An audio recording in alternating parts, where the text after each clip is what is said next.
Hey guys, I just thought I'd play some Fatal Frame and talk a little bit about just like sort of the horror genre in video games and my thoughts on it. So, I've always really been really impressed with this game because I think something it does very well is boy does this game ever set up a really great horror atmosphere. And I think, when it comes to the horror genre, and for video games especially, having a horror atmosphere is more important than having like a whole bunch of like scary monsters and things like that. Having like a really great atmosphere is like the first thing that like a horror game should strive for. Because if you think about it, like if you look at movies like The Thing or Alien, yeah, sure, those monsters are scary. They can probably kill you fairly easily, but and they can rip you apart. But what really works about those movies isn't is after you've seen the monster, it becomes like less scary. But what really works about those movies is the atmosphere surrounding them.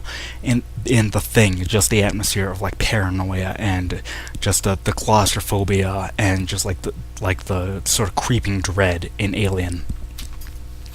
So yeah, I think definitely one of the best things you can do in a horror game is just have a really excellent atmosphere, and that is achieved through a lot of games. Setting like creepy village out in the middle of nowhere.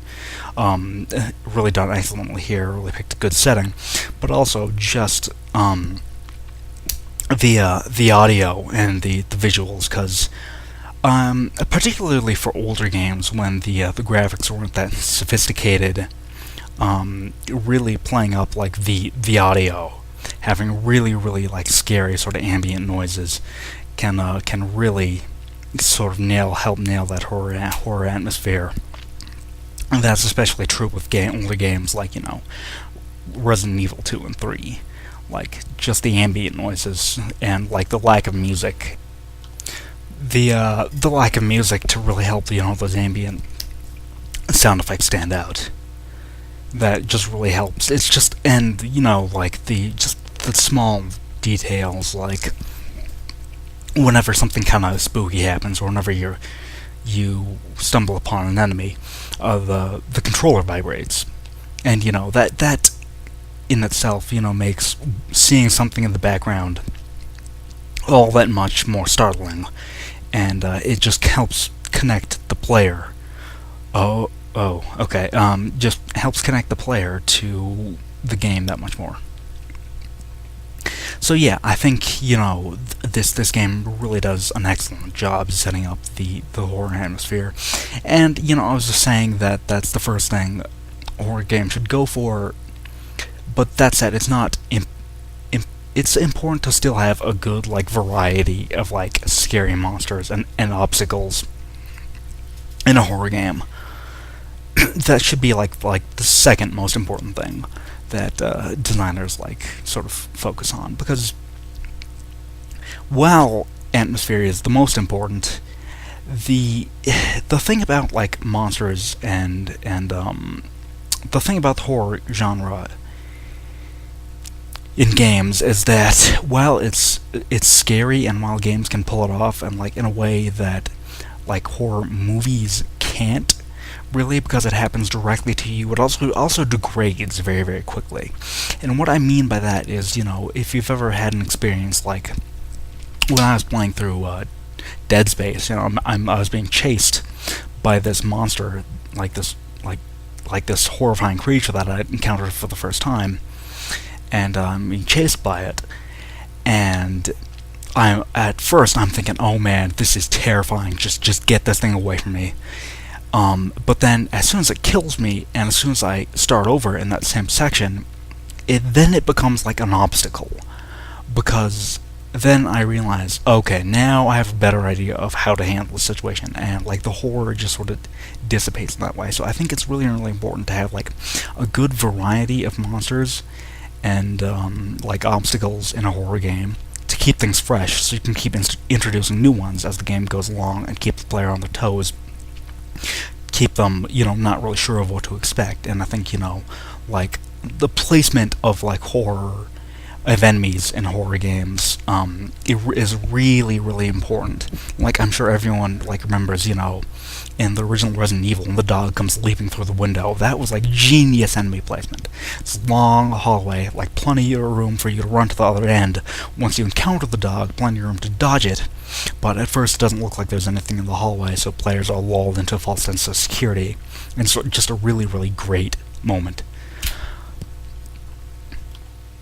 So yeah, having intelligent enemy placement, having a wide variety of enemy types to keep throwing at the player throughout the game is really, really important. Because I feel like, as much as I enjoyed as much as I enjoyed the Dead Space series, and as much as I enjoy like the Resident Evil series, something that game kind of misses out on is like having the ability to keep introducing like new types of enemies. Because like the enemies in RE5, it kind of recycles the same kinds of enemies that you see in RE4. The Magini in RE5 are basically just the Ganado from RE4. And even the El Gigante enemy in RE4 it's got a pretty much like a same like larger variant of it in RE5 and 6. So they're like reusing the same enemy types, just giving them slight tweaks. And that's problematic for people who have like stuck with the series. The same thing in Dead Space. Dead Space 3 recycles a lot of the enemies from 1 and 2 because nothing's fresh at that point, and that it really, really has like a difficulty in like conveying that sense of unknown horror, that you don't know what's going to be like around the corner. So yeah, what I think this game, the series, the Fatal Frame series, did really well was have like a decent like variety of different enemy types, that really, really complement the gameplay mechanics. Because like you've got the guys with like the poles and the sides that come out after you, and then you've got guys that like hang on ceilings and guys that like crawl towards you. And they all force you to use like the camera perspective in different like really unique, interesting ways. So that's like having a wide variety of enemies that complements the game design and placing them really efficiently. And excuse me, I am trying to talk about horror games, and you're just being very rude and not helpful. Placing them in very unique, intelligent ways is really how you go about creating a great horror game.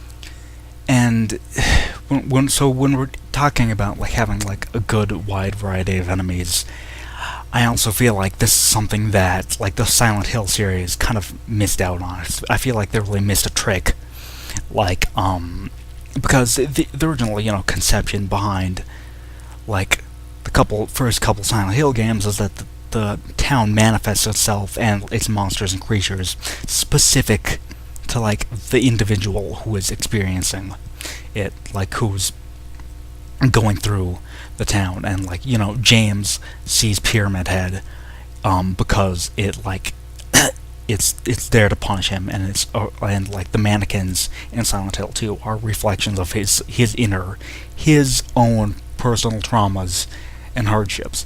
So that's like a really, really cool idea, and that gives you a really great opportunity to like sort of switch up every go-around, like the enemy designs and whatnot. But I feel like they started getting really lazy when it came to like Homecoming and Origins, which had Pyramid Head in it, and it shouldn't really, because as I was saying, that should be an enemy that exists only for James.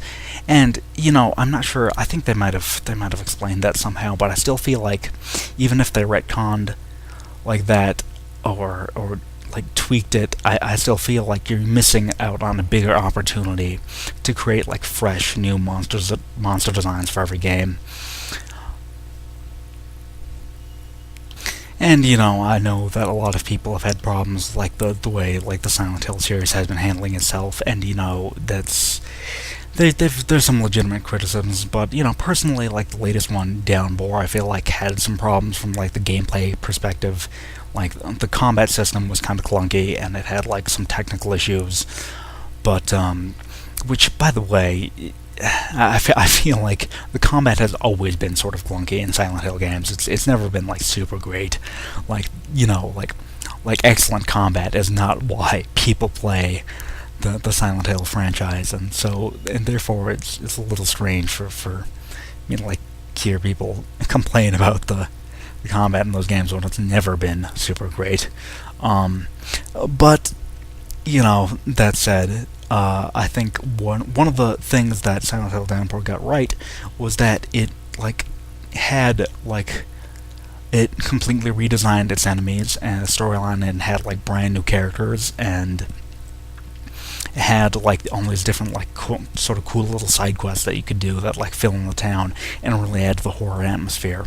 Because ultimately, I think what makes a great horror game is it's really the little things, it's the details that help nail that atmosphere. Like I feel like one of the reasons the Resident Evil series has sort of definitely moved away from that horror, that classic horror vibe. As Capcom, after all the success of RE4, they felt compelled to make the games bigger and more expansive and have these globe-trotting adventures, and that sort of just does not really work well with horror. In horror, it's really like the smaller areas, like the smaller, think like tight enclosed hallways, like small areas of town, like a mansion or like a haunted village. And that way you can just really focus on mapping out every inch and area of that way you can really just focus on on customizing and detailing and making sure each and every part of the small area that your game takes place in is just really painstakingly detailed and really just evokes a horror like to the perfect extent. And yeah, that's pretty much sort of my ruminations on the genre. Feel free to disagree with me if you like it. I mean, this is just sort of some stuff I'm thinking about, so if you want to leave your comments, your thoughts about what makes a good horror game, I'd be interested in reading them. So yeah, thanks for watching, and I guess I'll see you guys around.